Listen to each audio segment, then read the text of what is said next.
ახლა გვინდა ჩვენი სტუმარი წარმოგიდგინოთ საქართველოს იუსტიციის სახლის თავმჯდომარე ბატონი ვახტანგ მწვანეა. ბატონო ვახტანგ, მოგესალმებით, მადლობას გიხდით ბიზნეს ინსაიდერში იმედის დილაში მობრძანებისათვის. მოკეთ, როდესაც საუბრობთ ხოლმე მთლიანობაში ბიზნეს ტენდენციებზე ქვეყანაში ერთი რამე ჩემი შეგრძნება ყოველთვის არის რომ თვითონ იუსტიციის სახლი გარდა იმ უამრავი ფუნქციისა ძალიან ესეთი ბიზნესადმი მეგობრულად არის ყოველთვის განწყობილი და ეს ბევრი კუთხით იგრძნობა თქვენ სხვადასხვა სერვისებში. შესაბამისად, ძალიან მნიშვნელოვანია რომ წელი დავიწყეთ უკვე და გავეცნოთ თქვენს გეგმებს, როგორი გეგმები გაქვთ მთლიანობაში და რა არის მიმდინარე წლის მთავარი პრიორიტეტები.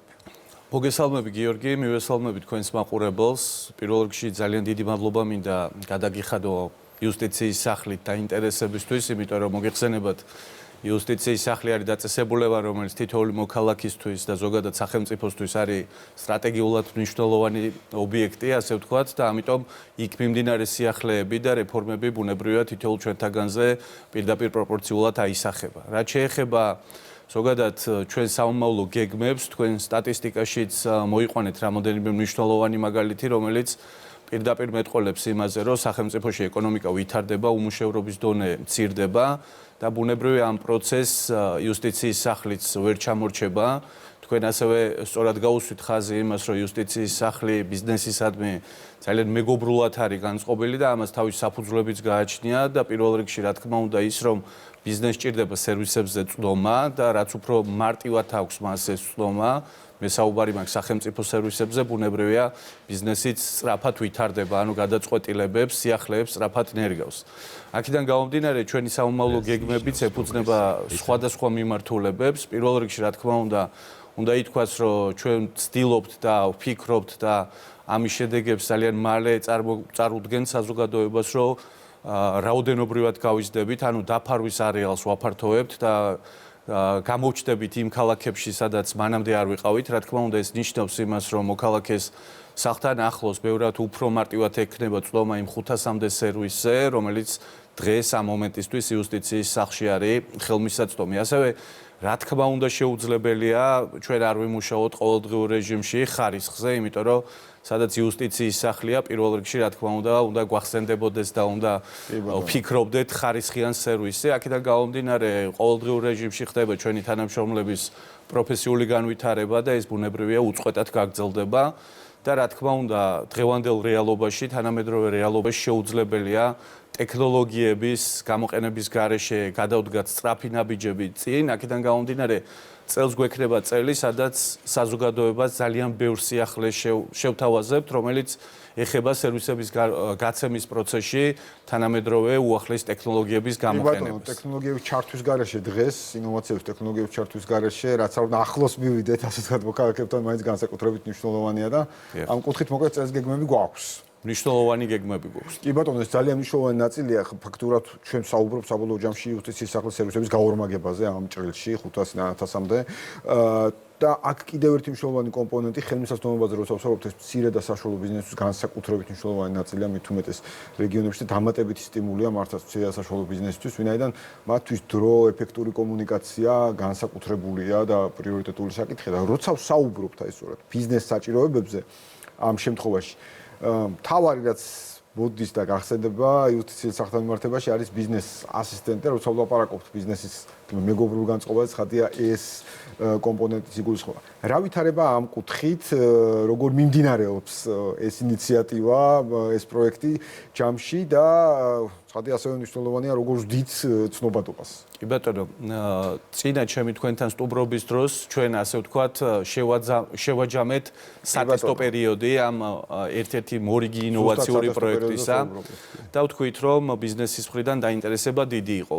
ამ პერიოდის განმავლობაში ბუნებრივია ბიზნესმა აღიქვა თუ რამდენად მნიშვნელოვანი პროექტია მათთვის, რადგან ეს არის პროექტი, რომელიც შესაძლებლობას აძლევს ბიზნესს, ყავდეს თავისი ასისტენტი იუსტიციის სახლში, თავისი წარმომადგენელი, ასე ვთქვათ, რომელიც ყურადღებას აქცევს მის მიმდინარე საქმეებს, მას შეუძლია ამ ასისტენტის დახმარებით, თქვათ, დაარეგისტრიროს კომპანია, წინასწარ გადაამოწმებინოს ყველა ის დოკუმენტი, რომელიც საჭიროა კონკრეტული სერვისის მისაღებად და საბოლოო ჯამში, თუნდაც იუსტიციის სახლში მიუსვლელად, პირიქით, ჩვენი თანამშრომლები შეიძლება ესტუმრონ მას კომპანიაში იქვე მოახდინოს განაცხადის გაკეთება, რაც რა თქმა უნდა მას უზოგავს დროს, ასევე უმცირებს ხარვეზების არსებობის შესაძლებლობას და ძალიან კარგად გვესმის, რომ ბიზნესისთვის დრო არის ყველაზე მნიშვნელოვანი რამ, რაც თავიდან ბოლომდე ასე ვთქვათ გაიაზრა ბიზნესმა და ამან გამოიწვია სწორედ ის, რომ ამ პროექტით დროთა განმავლობაში უფრო მეტი ბიზნესი ინტერესდება და ეს პროექტი ვითარდება. ხედავთ ამ დინამიკას, ხო? რა თქმა უნდა, ხედავთ, კი ბატონო. მე რამოდენიმე სიტყვით მინდოდა ასევე მეთქვა ჩვენ სამომავლო გეგმებზე, როცა ვსაუბრობდით და სერვისების მატებაზე, შეიძლება მოქალაქეებს გაუჩნდეთ კითხვა, რომ ამ სერვისების გაორმაგებას ხო არ მოყვება ის, რომ სერვისების ხარისხი დაიკლებს ან თქვათ ლოდინის დრო გაიზრდება. ამ ნაწილში განსაკუთრებით მნიშვნელოვანია ყურადღება გავამახვილო იმაზე, რომ როცა ვსაუბრობ ტექნოლოგიების ინტეგრაციაზე სერვისების გაცემის ნაწილში, პირველი რაც მინდა გითხრათ არის ის, რომ ჩვენ აქტიურად დავიწყეთ უკვე მუშაობა და სატესტო რეჟიმში გადავდივართ. გვინდა რომ სერვისების გაცემის ნაწილში განვავითაროთ თვითმომსახურეობის სივრცე, სადაც მოქალაქეს ჩვენი თანამშრომლის გარეშე ექნება შესაძლებლობა გააკეთოს განაცხადი ამა თუ იმ სერვისთან მიმართებაში და ამაში აქტიურად გამოვიყენებთ ხელოვნურ ინტელექტს და გამოვიყენებთ რობოტებს. დღეს გვაქვს სხვათა შორის პირველი დღე, როცა ჩვენს ახალ მეგობარ რობოტი გვესტუმრება, დიახ, იუსტიციის სახლში და დავიწყებთ აქტიურად. შეგვიძლია თქვა გარკვეული ექსკლუზივია ამ ნაწილში. დიახ. და ვიწყებთ უკვე გატესტვის პროცესს. ბუნებრივია ეს იქნება მნიშვნელოვანი პროცესი, იმიტომ რომ ხელოვნური ინტელექტი უკვე თითქმის ყველა მიმართულებით გამოიყენება. ჩვენ ასევე ხელოვნური ინტელექტის გამოყენებას ვაპირებთ ჩატის ნაწილში და უმეტესობა მონაწერ კითხვებს ხელოვნური ინტელექტი უპასუხებს. და საბოლოო ჯამში იცით რომ ჩვენ გვაქვს 24 საათიანი სატელეფონო ცენტრი და გვინდა რომ ამ ცენტრის მუშაობის პროცესშიც გამოვიყენოთ ხელოვნური ინტელექტი.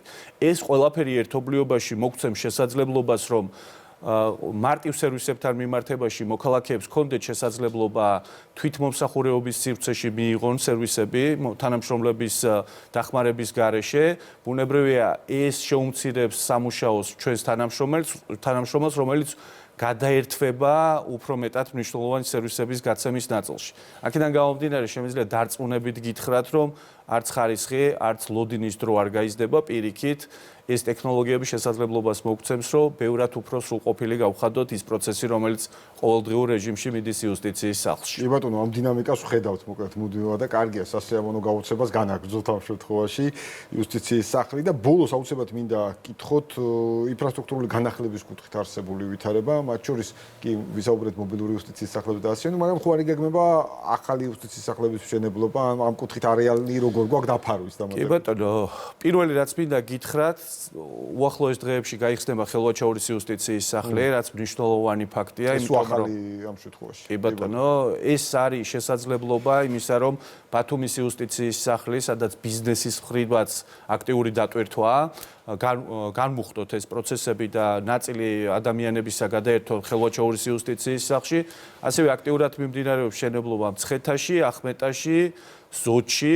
ჩვენ ნახეთ ალბათ და გახსოვთ, რომ წლის ბოლოს კაფსულა ჩავაგდეთ წალენჯიხაში. ბუნებრივია თბილისშიც გეგმავთ რამოდენიმე მნიშვნელოვანი დიდი პროექტის განხორციელებას, რაც შესაძლებლობას მოგცემს იმისა, რომ ყველა მნიშვნელოვანი ქალაქი დავფაროთ შენობებით და იუსტიციის სახლებით, ხოლო იქ სადაც არ არის საჭიროება და ეკონომიკურადაც არ იქნება და ფინანსურადაც არ იქნება გამართლებული ავაშენოთ იუსტიციის სახლი, ბუნებრივია ამ ტერიტორიებს დავფარავთ მობილური იუსტიციის სახლებით. კი ბატონო, მართლა ძალიან მნიშვნელოვანია სერვისების რაოდენობის კვალდაკვალ ხდება ასევე ინფრასტრუქტურული გაძლიერება. ვახტანგ, წარმატებას გისურვებთ. მე დარწმუნებული ვარ, რომ ჩვენ არაერთხელ ვისაუბრებთ უკვე მათ შორის საინტერესოა შემოსავლების სამსახურის სერვისების ნაწილში შემდგომ პროგრესს ამართლობთ. დიდი მადლობა კიდევ ერთხელ. დღეს ბიზნეს ინსაიდერი ამით დასრულებულია. ჩვენ დავბრუნდებით ორშაბათს.